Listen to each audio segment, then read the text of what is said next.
நம் வீட்டில் கண்துஷ்டி இருப்பதை எப்படிச் சந்திக்கலாம் என நீங்கள் கேட்டீர்கள். கீழே சில அடையாளங்களும் பரிகார முறைகளும். கண்துஷ்டி இருப்பதற்கான அடையாளங்கள்: 1. வீட்டில் திடீரென சண்டைகள் அதிகரித்தல். 2. குழந்தைகள் அழும், தூங்காமை, பயம்.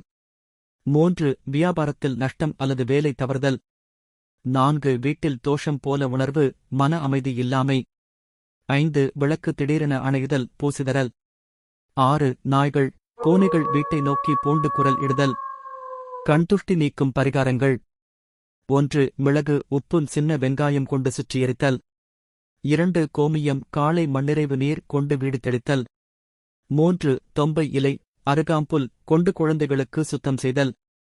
4. திருநீறு விபூதி தினமும் சாற்றல். 5. வீட்டில் நித்திய பூஜை செய்வது, சுப்பிரமணியர் ஸ்லோகம் அல்லது துர்க்கை காயத்ரி ஜபம். எளிய பரிகாரம்: ஒவ்வொரு வெள்ளிக்கிழமையும் ஒரு வெங்காயம், சிறிது மிளகு, உப்புடன் சுற்றி எரிக்கவும்.